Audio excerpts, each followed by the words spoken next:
Bonjour à tous, on va répondre de suite à la question de Julien sur la compulsion. Je peux exploser face à mes proches sans contrôle et j'en souffre. Comment expulser ces tensions et en guérir définitivement? Julien ajoute, je pense avoir accumulé beaucoup de brimades dans mon enfance. Alors, déjà, on va couper la poire en deux, on va prendre la question et la couper en deux, et donner, on va dire, réponse A, réponse B.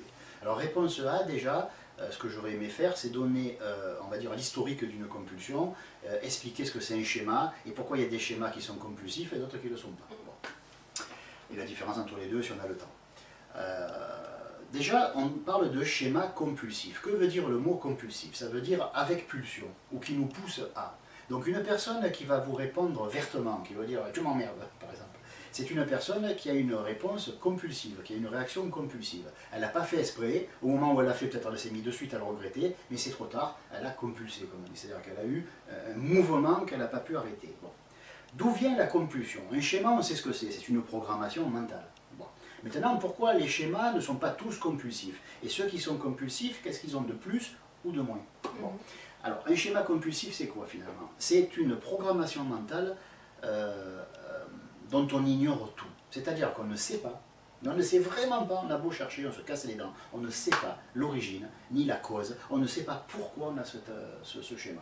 Donc comme on ne sait pas, ce schéma est dans l'inconscient. Mais comme il existe dans l'inconscient et qu'il macère et qu'il est actif, il est conscient mais dans l'inconscient. Donc il faut qu'il fasse sauter la soupape, qu'il fasse sauter le couvercle, et il veut se manifester. Mais comme on ne sait pas d'où ça vient, on ne peut pas le sentir venir.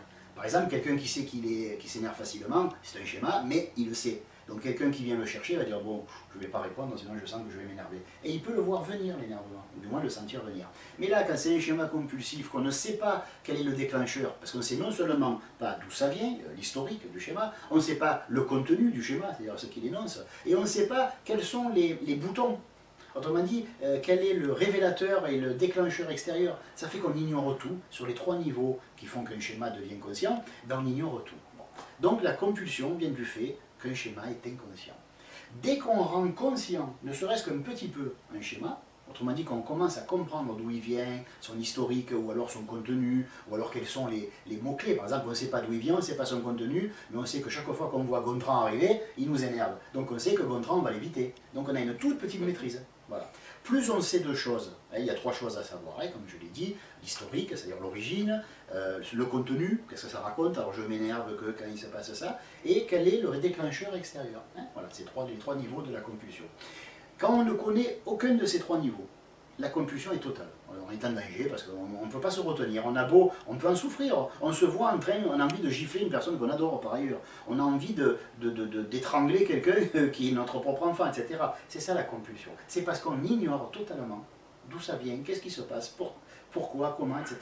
On ignore tous les tenants et les aboutissants de ça. Voilà. Bon, ça c'est la partie A. Bon, maintenant, la partie B, on va dire que dans le cas de Julien, ouais, dans le cas de Julien, son souci, bon, déjà maintenant il sait que la compulsion vient du fait que l'on ignore tout. Donc déjà, c'est pas qu'il a une arme, c'est pas qu'il a un outil bien efficace, parce que bon, je ne peux pas lui faire 6 mois de cours en quelques minutes. Mais ce que je veux dire, c'est que déjà il sait que s'il continue à chercher en lui, à méditer, non pas à réfléchir, à se prendre la tête, à méditer, c'est-à-dire il s'assoit, il se détend, il s'allonge, il se met dans le canapé, il met les yeux dans le vague, comme ça, il rêvasse, et il se voit la dernière fois qu'il a compulsé, qu'il a eu une réaction comme ça, après il voit l'avant-dernière, il essaye de se souvenir de ce qu'il ressentait, après de là ce qu'il ressentait, et qu'est-ce que je pensais tandis que ça se produisait, etc. Il essaye de tourner autour. La méditation, c'est pas, on ne saute pas à pieds joints dedans, c'est quelque chose de très léger, de très cool, très souple, on ne doit pas se stresser mentalement, sinon on va s'énerver. Donc il faut tourner autour du pot, pour une fois, on tourne autour du pot, et on essaye de voir, on tourne autour de la maison, et on voit la couleur des murs, la texture, ah tiens les volets sont bleus, je ne l'avais pas vu la première fois, ah tiens il y a 2 étages, je croyais qu'il n'y en avait qu'un, etc. On tourne autour du pot, et on essaye de l'analyser. Voilà. Donc méditer, c'est ça. Et donc s'il médite sur sa compulsion, sur quand ça arrive, avec qui, est-ce que c'est pas toujours les mêmes personnes? Ah, peut-être qu'il n'y a pas pensé. Est-ce qu'au contraire, c'est jamais les mêmes personnes? Ça aussi, c'est un élément de plus. Et tout ça, il en fait des pièces de puzzle qu'il arrange et qu'il met en place. Bon.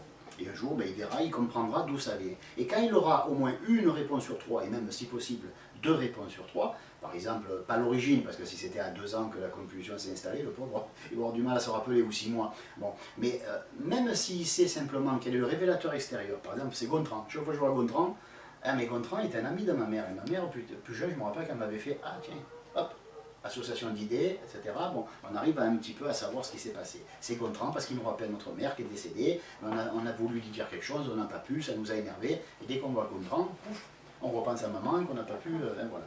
Donc dans son cas, ce que je lui conseille, c'est de méditer, et non pas de réfléchir, de méditer sur son problème, sans s'énerver. Ben, pour l'instant, il subira le problème, mais il faut qu'il comprenne que plus il comprendra de choses à propos de ce problème, plus la compulsion va diminuer, jusqu'à ce qu'elle s'arrête complètement, quand il aura tous les éléments en sa possession. Voilà, c'est tout ce que je peux lui conseiller de faire, ou alors de venir s'inscrire à mes cours privés, où il apprendra ça en prenant son temps et en ayant tous les outils qu'il faut. Voilà.